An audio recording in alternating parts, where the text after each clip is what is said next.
Okay, first of all, what is your name? Leighann Bailie. B-A-I-L-E-Y? B-A-I-L-I-E. Okay, and the first name? Leighann, L-E-I-G-H-A-N-N. Tell me a little bit about the incident that happened. Luckily, we were both home that day. My husband was working from home, and the girls were in the living room area, which is kind of adjoining the kitchen. And we were in the room with them, just kind of doing some family business, and the girls were playing on the carpet. And what we think happened is that our friend's dog, who was over, had been outside to go potty and nudged to get back in. And so when we thought the door was closed, it actually wasn't latched. So the door became ajar, and by the time we noticed it was ajar, sort of moving between our bedroom and the living room and the kitchen, they had had time to crawl towards the open door. Sorry. They had had time to crawl towards the open door after the dog that they love, and Eloise made it outside, and the pool's pretty close to the back door. So I think we found her pretty quickly. So from all the indicators, we think we found her, shortly. Surface or? She was just below the surface, face up. She hadn't sunk into the pool too far. She was near the steps, so she was. Sorry. Okay. Now, but you said she was in the water? Yes, she was in the water near the steps, so she was in the shallower area, but she was at the top, face up. But my husband rescued her from the pool, so I actually didn't see her in the water. I was inside when I heard him, and so I just ran and got my phone to call 911. What happened once y'all got in the house? What we brought her in the house? She was limp, and he brought her in, and he just started squeezing on her stomach, just kind of compressing, trying to get the water out. And we didn't really have any strategy. And we laid her down on the tile. Well, I called 911 and was sort of screaming and went to the front driveway. And then I realized I need to get back inside with my husband because he's, there with our daughter. So it was kind of unorganized, chest compressions, and water was coming out of her nose and her mouth. She didn't take a breath for a while, but once we got some help and some, I guess, structure to the CPR, it started, proving she was taking a couple breaths herself. So. What about getting EMS getting there and response time and time to the hospital? It felt like forever, but honestly, they were there comforting us, and they, whisked Eloise to the ambulance so quickly. I think it was probably, 4 or 5 minutes. It seemed like they were there with us at the house. So. What was your thinking through this whole thing? You were at the hospital. Initially it was tragic. We thought that she was gone when we found her. We both had several minutes of feeling like she was gone, and so those thoughts of her twin growing up without her sister, and but even when we saw that she took a breath, we weren't necessarily sure that that was a real sign of life. We don't know that much about the body's response to those kind of things. So we were still scared, and then even at the hospital we could see that she was stable, but we were really worried about her brain, and we didn't get any really positive feedback about that until we got to Texas Children's, and they had time to do a CT scan, and then they were very good about sharing information with us, but none of them were ready to speculate until they had time to see how she was. What kind of recovery time? I think Bobby calculated it was about 72 hours. This happened on Tuesday, and we were discharged on Friday, so I know, spent three nights at Texas Children's, and we were really well taken care of at St. Luke's and Texas Children's, so we were just really thankful. Hi, sir, what is your name? Bobby Bailie. Bobby, tell me what you remember about the day. It's all a blur. What I remember is going out and seeing her in the pool, and then just us trying to do what we thought we needed to do, and then soon after everybody showing up to help and getting her to the hospital. It's really one of those things that even when I came in today, I really wouldn't have been able. It's hard for me to pick out who was all there, who was involved, because it was just a lot to take in. So. What do you tell parents? The ones that have pools, not little ones. I'm not sure you thought about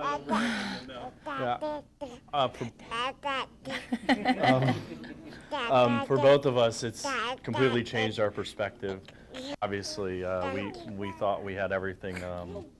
We were safe and all that. And anybody I talk to now is I want them to know how lucky they are to have you know, the time they have with their children and to take it seriously. And it's not, for us, it really opened our eyes that it's not so much about the pool. The pool safety is obviously very important, but it's overall awareness of your children, because if it's not the pool, it's the front door, it's just something, something that you need to be aware of, so. Okay, first of all, your name? Kevin Crocker. Spell your last name? Crockerer. And your name? Shawn Pressley, Spell your last name, Shawn. Pressley. Is it S-H-A-W-N? Yes, sir. Okay. Tell me first of all, what did you, when you first got there, tell me, call came in, what, drowning? It came in as a drowning, baby not breathing and without a pulse, and CPR in progress. On the way there, dispatch alarm notified us that the baby was actually breathing now and out of the pool. So we arrived, and mom and dad were sitting on the kitchen floor holding the baby. The baby was not effectively breathing. So we picked her up and took her to the ambulance. We assisted her ventilations, suction water out of her nose and her mouth, and started an IV and transported her to the hospital. What did you think of this the whole time?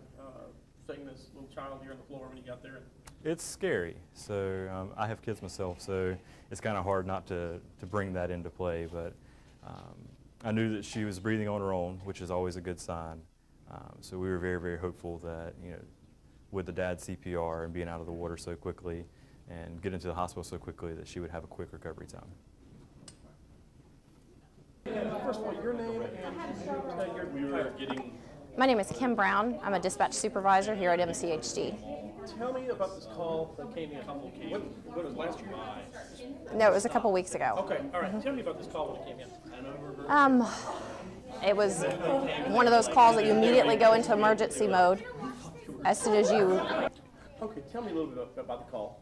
It's one of those calls that as soon as you start talking to the caller, you know it's an emergency situation. It's not one of your run-of-the-mill calls. And being a mother, I could hear the urgency in her voice, and we immediately got responders dispatched and started providing instructions. I mean, tell me a little bit about the call. What were the reactions to them? Were they pretty much working with you, or were you having to work through some panic there too? Or? Well, there was understandable panic. I mean, somebody found their child in the pool not breathing, and they had started trying to do compressions and stuff. And because of the panic, I immediately stepped in and started giving her instructions and kept reassuring her we need to calm down so we can help the child to get her focused, because it's, in those situations, it's perfectly natural for the emotions to take over and you stop listening. So I immediately started telling her what to do, what the compression rate was, to let me know if anything changed, and to tell me when they were right there with her, but not to leave the baby until they took over. You get calls like this all the time. I mean, not just drowning. We get accidents, you get shootings, you get everything else. What's it like having to talk someone through this? I mean, constantly you've got family members calling, you know, my husband's down, my son's down. They're having to talk them through the CPR, talk them through the, basically the pre-care before EMS gets there. Mm-hmm. What's it like? It can be difficult, but they did the right thing by calling first. They didn't try to do it on their own. They didn't try to just get in the car and drive the baby and have that downtime without help. They immediately called for help. And they were good at responding. She listened. She knew I was there to help her, and they followed the instructions. And we had a good outcome. Okay, thanks. Thank you. And just off your gut, what is the average? Because then we're going to have to figure out what the average time shows. Yeah, that should have been done. But that should have been done. That's cool. Their mistake is causing. Yeah, that's cool. That's 10 data. I don't think. As long as we have one to go, we should be data. Yes. So if you say we have a day, that's 8 times 10. I actually like to treat it.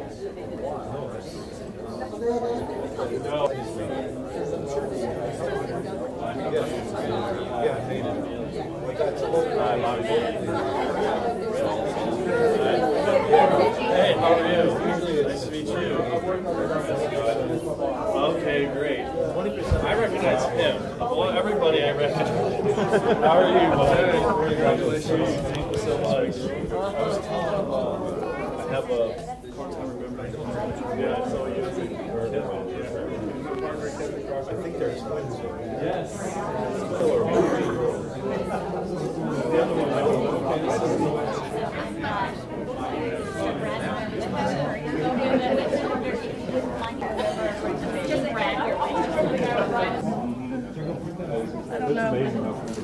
don't know. Within 6 hours, they did a CAT scan. That's just when we really felt CAT scan. I'm just being not.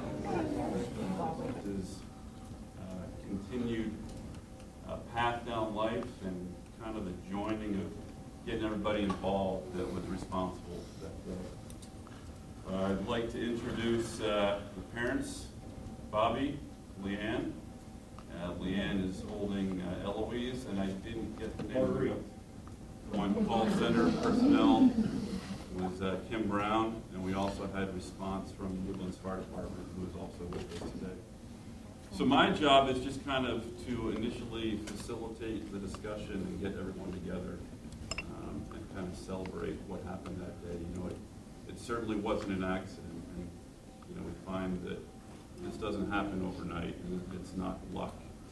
You know, it probably got set in motion 10 or 15 years ago when Kevin decided to go into EMS, and Shawn decided to go into EMS, and all that studying for their paramedic degree and all the AMP and the clinicals, and it just kind of came together at the right time. So it sounds like from the call, came in at about 11 o'clock. Kim Brown, again, was our 911 dispatcher. Time of dispatch en route, Kevin and Shawn, to time of arrival at St. Luke's was 15 minutes. So response time, showing up on scene, you know, gathering Eloise, trying to figure out what's going on, and then driving to St. Luke's. That's a pretty rapid time frame. And that's, when we see these successful cases, that's what has to happen. It's got to be a combined effort with everyone. So apparently Kim gave CPR directions to Bobby over the phone, and he performed CPR on his 10-month-old daughter. And I think that after several minutes of that, we had ROIC. So how did it go on your end, Kim? I understand. Excuse me. You're not going to be the only one. Excuse me.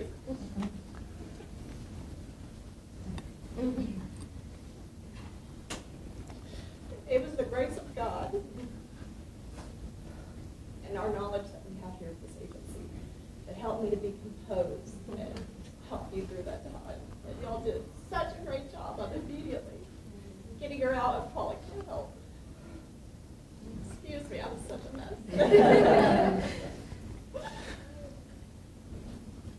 Unfortunately, we don't get to do this all the time. So I'm so thankful that we have such wonderful responders in the field, that we have the protocol and dispatch so that we can immediately, from the start of the call, give you directions as to how to do it, to make sure it's being done right. To make sure it's being done right, to monitor the compression rate, because that's so vital. That's what we found. It's so vital to make sure the compression rate's there. And to be on the phone and to actually hear she's breathing now. Thank you, God, she's breathing now. And they got there. They did. It was such a quick response. 15 minutes from the time of dispatch to in the hospital. That's unheard of. So just such a wonderful outcome. We're so glad to see you all here today with these beautiful babies. So congratulations. We so believe at the same time that Kevin and Shawn did. So,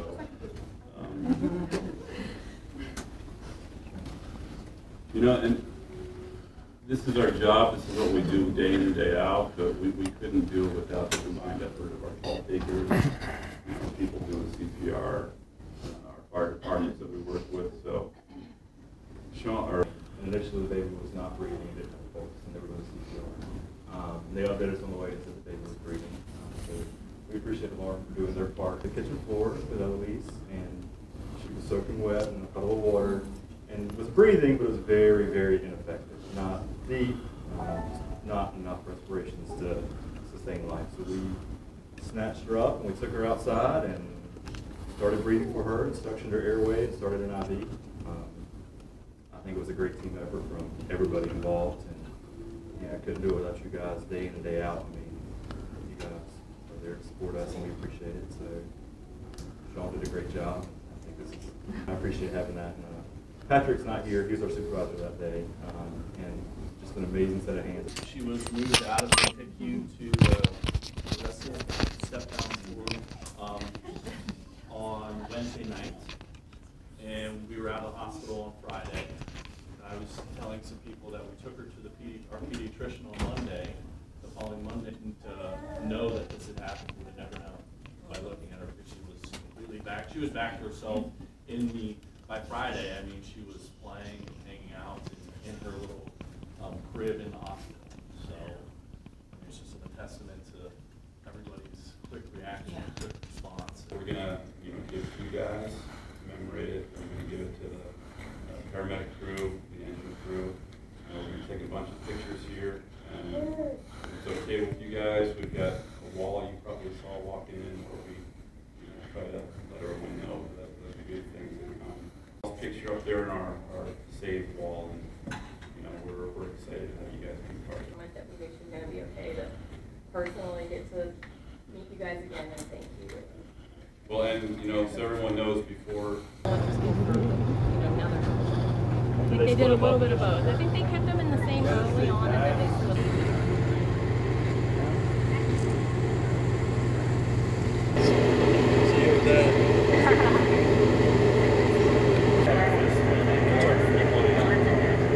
I don't know if you're in this at the moment. She was actually really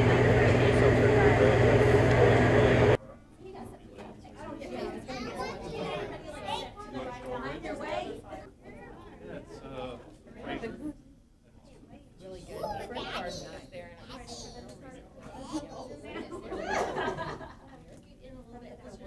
No, you're fine. Just like you didn't know.